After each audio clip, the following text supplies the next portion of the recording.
T-minus 30 seconds.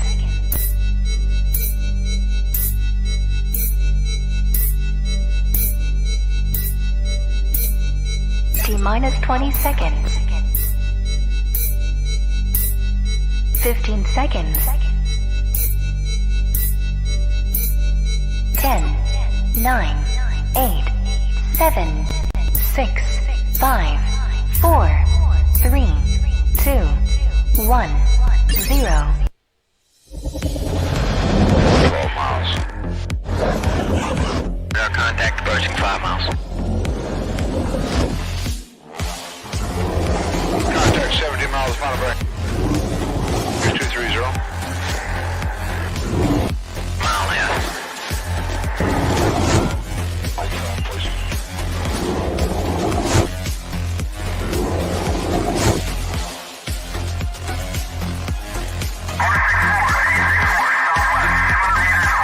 Still single contact. 6,000 feet, speed 350, 340.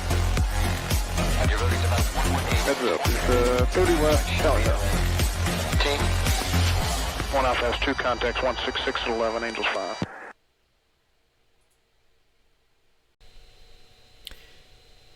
Hey, and welcome. So, I'm going to get right to the point on this one. Let's take a walk back in time to November of 2020.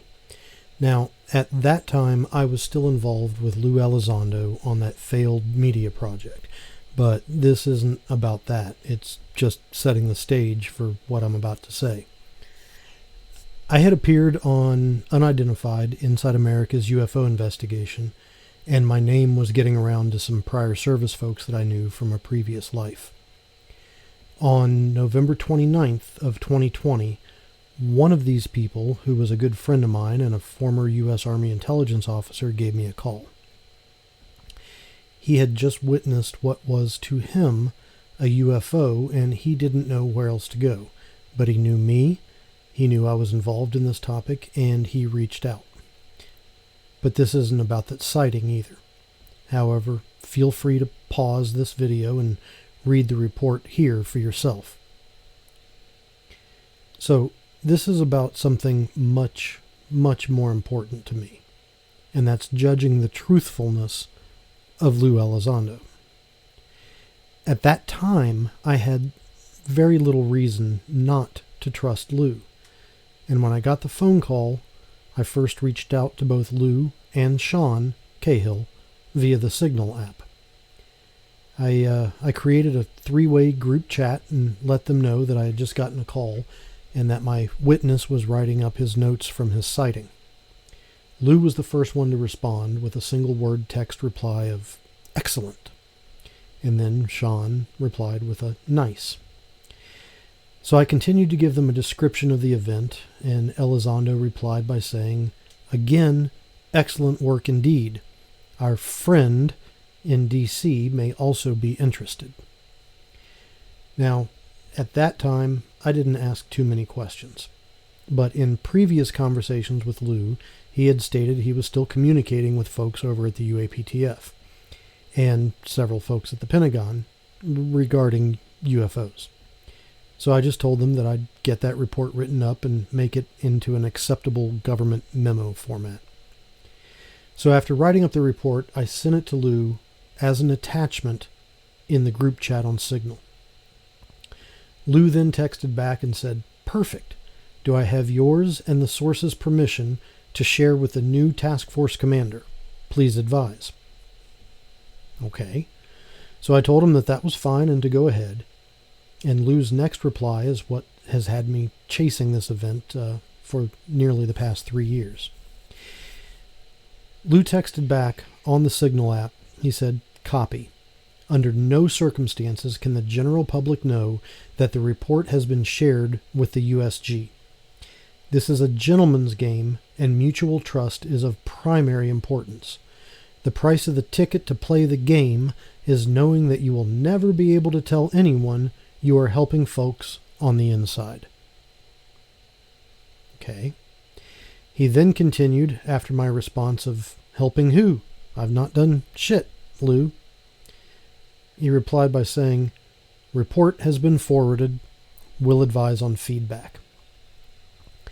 Now, nothing after that happened with this report or this event. Never heard another word about it. However, as time went on, I had more and more reason not to trust things that I was being told by Elizondo. And you can read about those reasons in the links below in the description of this video. But this isn't about that. It's about this report and what happened to it. Now, Lue claims he sent it directly to the new UAPTF Commander. So on March 15th of 2021, I filed a FOIA with the Department of the Navy. You can track it down with the case number DON-Navy-2021-004538. There's a picture of it on your screen now. In that FOIA, I described the memo, described the event, referenced that it was sent to the UAPTF Commander, and requested a copy of that memo as well as the chain of custody and any information which was generated by the Office of Naval Intelligence, which was provided to any congressional committee as a result of the obtainment and subsequent review of that report. Now, on May 26th of 2022, almost a year later, I followed up with the Department of the Navy and was told that as my request is one of the many pertaining to UAP, the Navy was preparing to respond to all requesters at once with postings on their website. Okay. Then on September 6th of 2022, the U.S. Navy closed my FOIA request with a final disposition of no records found. No records found. I described the memo exactly as it was. I gave them the date and the time of the memo and the content of the memo. There are but a handful of reasons that the Navy would close the case with no records found. The FOIA office flubbed the record search? Maybe. I find that difficult to accept because the intricate details I put in the FOIA that would have easily led them to that document if he had been in the possession, or if the document had been in the possession of the U.S. Navy, where the UAPTF resided. Or maybe the UAPTF Commander got the memo from Lue but never entered it into any kind of official report. Well, does that mean that the Commander wasn't thrilled with Lue and blew it off? Was he less than impressed with the report itself and didn't think it added any value to the investigations? Was it classified in a SAP somewhere, never to be seen again? Or maybe Lue never sent the memo to the UAPTF Commander, and this was just another point relevant to what I would believe later to be fluff points that Lue enacted to bolster his position while we were engaged in that media production. There's honestly no way to tell. I do have a very hard time imagining that the UAPTF Commander would simply blow off a report sent to him by the person who once held a similar office, if he, in fact, did hold that office. And I can't imagine that if he did receive it, that it wasn't entered into some kind of official custody record. So what happened to the report? Did Lue ever send it as he said, or was it blown off by the UAPTF?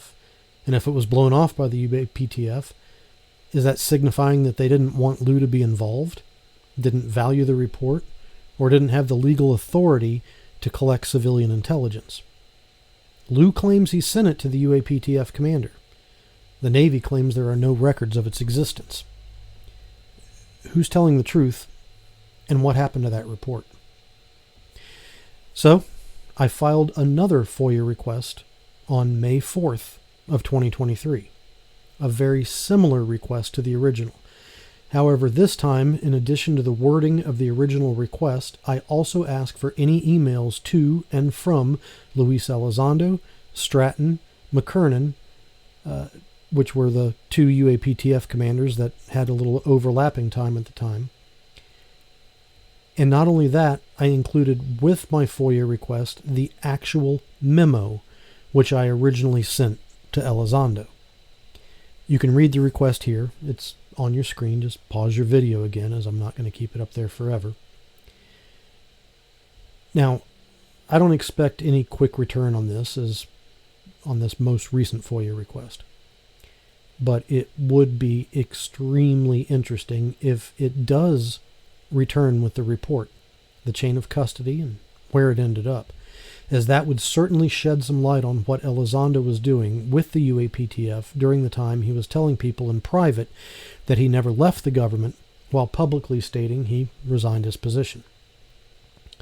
I will keep you all posted on what I find out, but my gut is telling me that the Navy is being factually accurate with their no records found final disposition of my original FOIA request.